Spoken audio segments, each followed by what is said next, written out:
Welcome back for another CBSI Hot 10 show.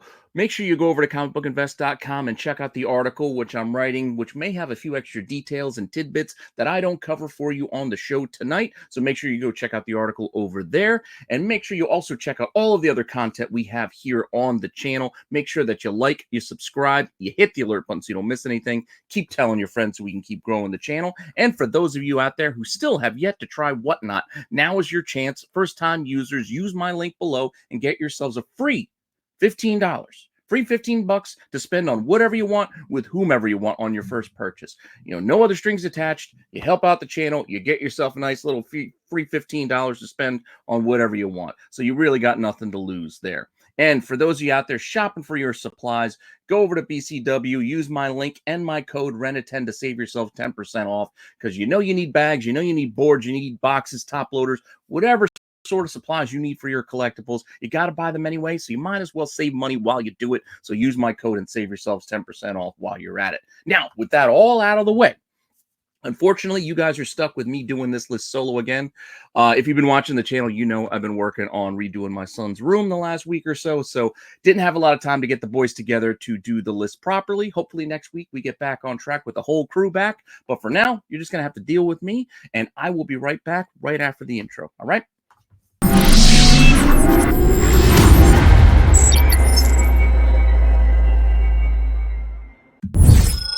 Notable sales. All right, our first book is one of our notable sales, and this time out I found this CGC 9.8 Dragon Ball Z #1 selling for a healthy $1,200 this week. Classic comic, classic series, whatever you want to call it. I mean, this property really isn't my cup of tea because it kind of came after me. Like, I was more the G.I. Joe, Transformers. The Dragon Ball kind of came more with the Power Ranger crowd and Turtles, and that was a little bit past my prime as a youth. I know plenty of you out there are fans, though, and I do appreciate it and I do enjoy it. I'm just not that deep into the lore or anything like that personally. But Akira Toriyama, classic book. This #1, as I was mentioning, CGC 9.8 sold for $1,200 this week, which is a decent increase. The last one was like $1,100, I think, a month or so ago, but this was all the way down to $820 just in June. So that was only 4 months ago. This was down to $800. So $1,200 is a healthy rebound. While it's not the all-time high, I think the all-time high is something closer to like $2K, and that was from the crazy times of 2021, 2022, but still, a healthy rebound from June to get up to $1,200 this week makes this a notable sale, in my opinion. Also notable this week, I know what you're thinking, I'm going to have another monster book in here, but I thought about it because one of those Frankenstein books did sell at auction for $550. But instead, I pivoted to a different property, and that is Terrifier. So Terrifier #1. Most of the times you're going to see the variant cover, the art cover that has, the more... I'm not saying this is an art, but you know what I'm saying? This looks more photorealistic than the B cover, and that the B cover is the one you more see selling, more so than this A for book 1.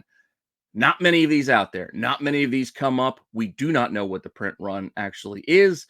With Terrifier becoming the highest grossing unrated movie, I think, of all time, hitting $50 million. I'm sure we're going to be seeing more of Art the Clown to come. So who knows where this book could actually name by the time it's done. But here it is. I'm sorry, Terrifier book 1. Steve McGinnis did the art. I don't know exactly who did the cover. I'm assuming he also had a hand in doing the cover as well, but not 100% on that. But I can tell you that this did sell this week, raw, at auction, for $829.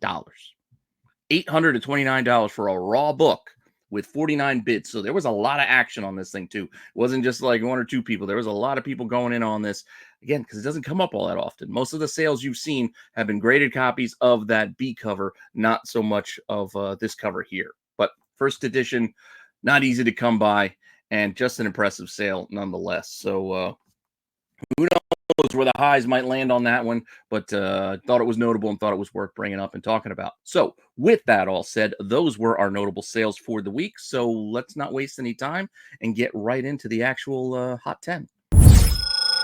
Number 10. This one was on the outside looking in last week. It nearly made the cut.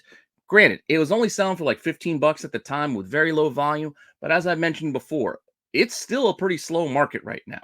Last week, this week too. There's not a lot of movement, not a lot of huge sales, things like that. There's even some New York Comic Con stuff that's still moving around out there. But this one almost made the list last week, but it makes the list this week. This is Godzilla Monsterpiece Theater #1, the 1 in 10 Jim Rugg cover. It looks like one of those classic concert posters that you see, kind of pasted up in the subway or on a brick wall somewhere in the city.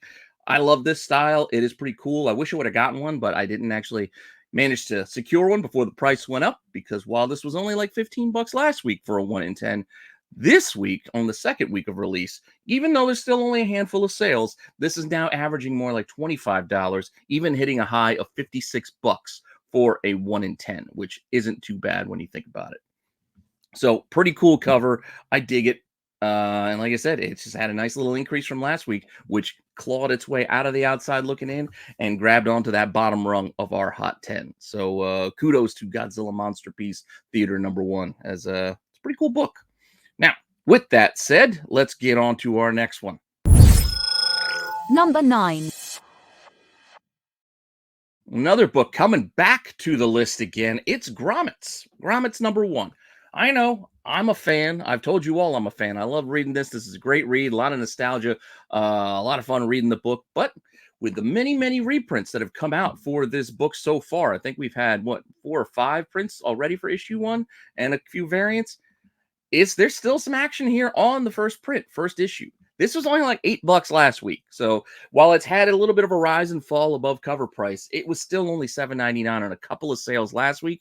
Meanwhile, this week, it's moved up just a little bit. So Grommets #1, fun little read, like I said, but it's averaging 15 bucks this week, even hitting a high of $20.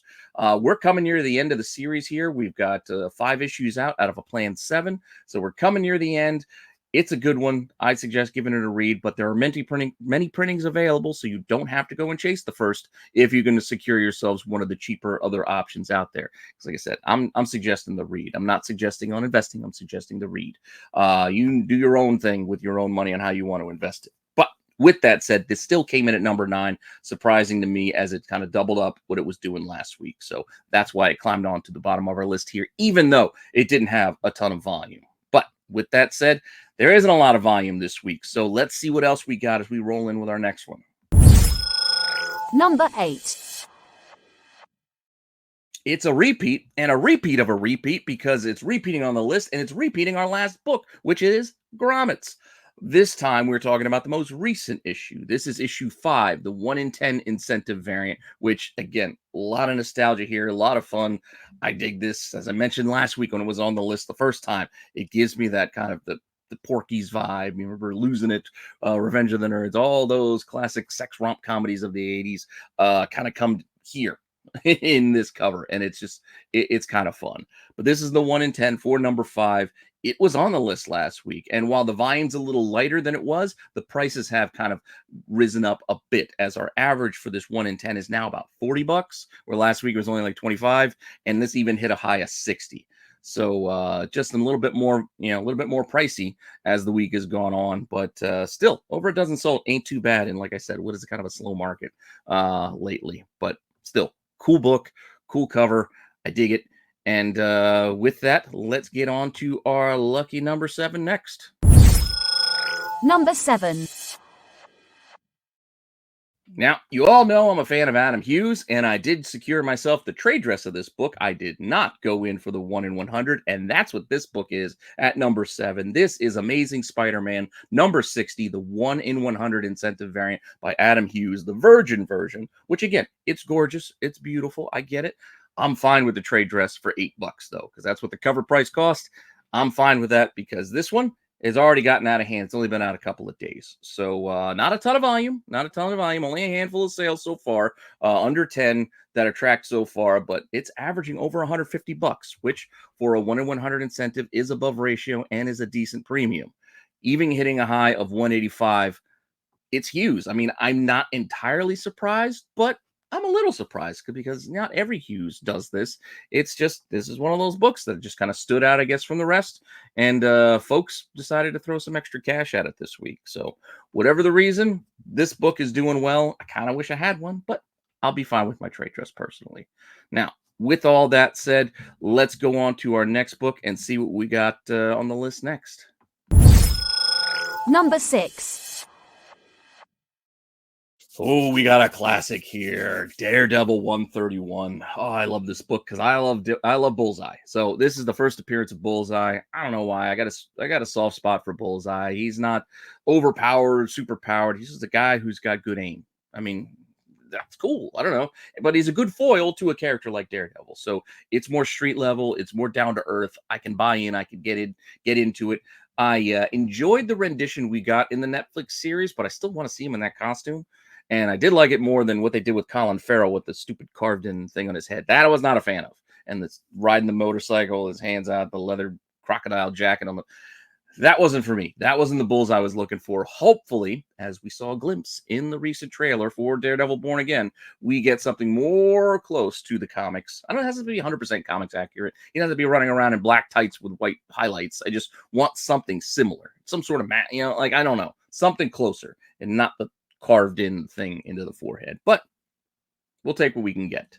But Daredevil 131, again, this is a classic book. It's basically doubled in volume from last week. We're still only talking about maybe, a dozen or so, sales, still under like 20. But this is an expensive book or more expensive book than your normal, normal issue. So that's going to see that kind of volume is actually notable when you kind of factor in the fact, the point that last week there's only a handful of sales and then we got more volume after the trailer hit. So it's kind of picking up a little bit of steam. Now, prices are all over the place because there's all different grades for this book, and people buy this book in all grades, basically. So it's kind of hard to gauge where we're at. So I gave you some high points here with high raw of 245. I believe it was for a very fine type of copy. So not even a near mint version, and a 9.2, which is a near mint. It's near mint minus, but near mint nonetheless. 455 sold this week. That was the high graded sale for the last 7 days. So it's a book to watch, book to keep an eye on. We're still a couple months out. I mean, I believe it's March that we're getting Daredevil Born Again, and we know we're getting Muse, we're getting Kingpin back, and with Punisher and Bullseye showing up, I can't wait. I think it's going to be a good show, and I'm really looking forward to that one personally. But with that all said, let's not stick around and talk about what I can't wait for in the Marvel Universe and get on with the top half of the list. Number 5. Here we go. Mark Spears Monsters. Such a fun cover. All the monsters trick-or-treating there. This is the second print for issue 1 that just came out this week. We told you about it last week when we had Mark Spears on the TAC show last Wednesday. If you haven't seen it, go check it out. It's a great conversation. He's a nice guy. We had a lot of fun talking. We talked forever, it seemed, about a number of things from comics here and there. Go check it out if you haven't already. But that said, number 5, the second print, which we told you to keep an eye out for when you went to your shops, is already selling above that cover price mark if you can go and track one down. It's $6 to buy at the outset, but right now it's already got itself over about $10 to $15 right now with a couple dozen sold. And again, there's a lot of online places you can't get a hold of one, and it's even hit a high of $20 already, and it's only been out 2 days now. I mean, it came out Wednesday, and we're doing this list on Friday. So I don't know. There is a 1 in 20 incentive. That is the homage to the Halloween movie poster. Definitely keep an eye out for that one too. But not a lot of movement yet, but there's not a lot of copies. And most of the copies that are out there are at auction. That should be ending over the next few days. So that might be one to watch for next week. Hint, hint.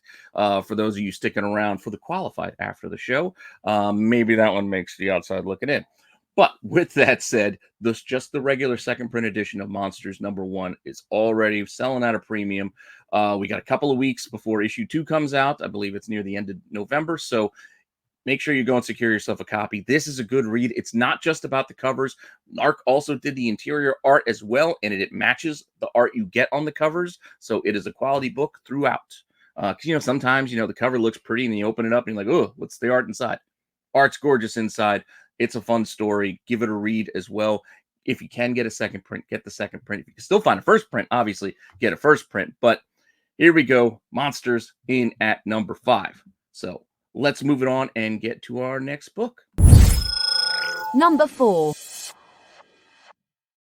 Sticking on the darker side of things, we're coming in with Emily the Strange out of Dark Horse. I believe this was optioned recently for an animated, I don't know if it's a feature or an animated series, but we're going to be getting something out of Emily the Strange coming in the near future. So a lot of folks started gravitating back towards this Dark Horse book from, I don't know, it's like 2005, 2006, somewhere in that area, somewhere in that range. This is the first issue. It was $8 to buy in at the outset, so not entirely a cheap, quick buy-in, but still, Emily the Strange, number 1. It's averaging a little over $20. It's kind of hard to gauge because there have been a lot of, nearly 20 sold. But prices have kind of been all over the place, especially since the news hit. So we had some like right as the news hit, and then we had a recent sale of $80. It looks like it's 100 if you go on eBay and check it, but it was a best offer accepted. It was actually 80. So that's the high sale for this book already. So I mean, just to jump from 20 to 80, that's a huge leap, but we'll see. We'll see where this one goes. There's not a ton out there. I guess more people have to go and dig in their boxes and go and list them, but we'll see where we're going to go with Emily the Strange. It is indie option news, so we do see this quite often where things pop right away, and then we don't hear about it for months on end. So we'll see what happens here with this one, but it still came out strong out of the gate with that announcement in at number 4. And now we will keep this list rolling and get into our top 3. Number 3. All right, I had to play around with the order here at the top 3, but Absolute Wonder Woman, number 1, is still selling, and it is still selling very well. But it's kind of close where it was last week as far as volume and price goes. And I'm talking about most of the covers, cover A, B's, C, whatever, etc.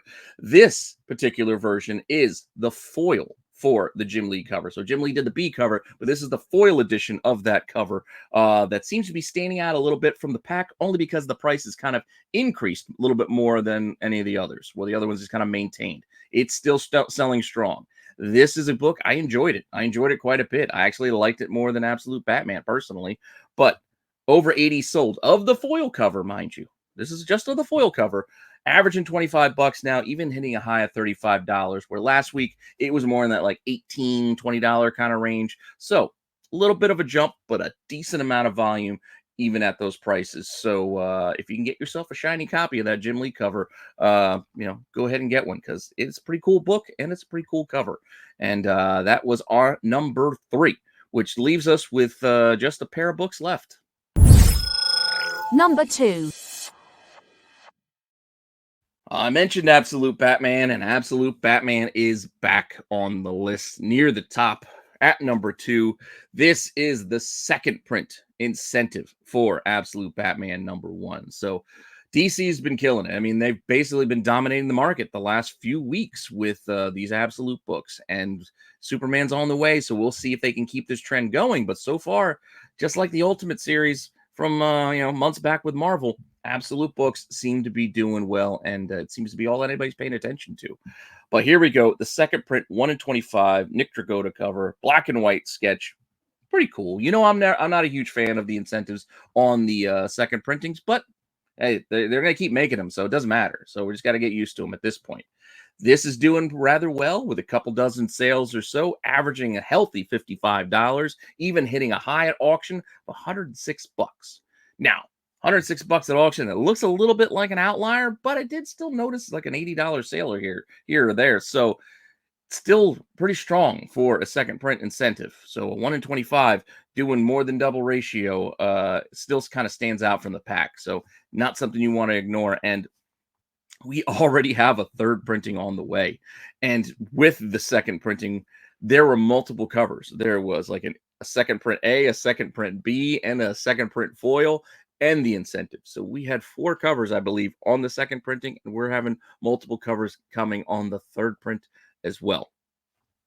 Hey, if everybody keeps buying them, they're going to keep making them. So more and more covers for everyone, I guess. But that is our number 2 book, which leaves us with just one left for the top of the list.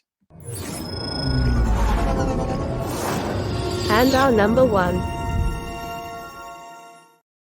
And coming in at number 1, you're probably not surprised. You're probably also getting tired of these double dips at the top, but what do you want me to do? This is what is selling on the market. This is the regular second print for Absolute Batman number 1. So we had the incentive. This is also our second print on the list following that Mark Spears Monsters number 1. Hey, it's what's moving on the market, so I can't control it. Absolute Batman number 1, second print. This is the regular edition color version A. There, as I mentioned, there is a B cover and there is a foil cover, which is different art from one of the other covers from before. But just the cover A is all I'm talking about here. That's already had well over 100 sales. It's only been out 2 days now, and it's already averaging $15, which again doesn't seem all that impressive. But once again, we're talking about a brand new release, second printing that just came out of the gate and is already like triple cover. It's moving. It's moving on the market. Even the regular first print of Absolute Batman is still doing well. It's still kind of maintaining right around that $20 mark and still moving at heavy volumes. But it seems this second printing, which was supposed to meet that need in the market so people could read it without having to spend that extra money, it's already on the rise. So what are you going to do? I guess you can wait for the third print if you don't feel like going and buying in on the second print of these prices now. And I wouldn't blame you because we already know what's coming.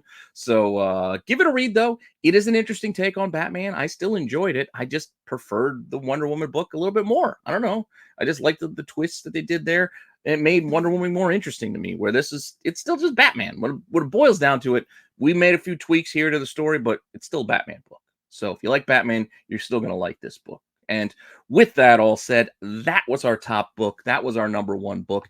I know it's a short one again because it's just me running through the list and I don't have my buddies here to help me out. But don't worry, I'll get them back. I'll get them back once I get everything else situated here on the home front. It's just I've been kind of busy lately.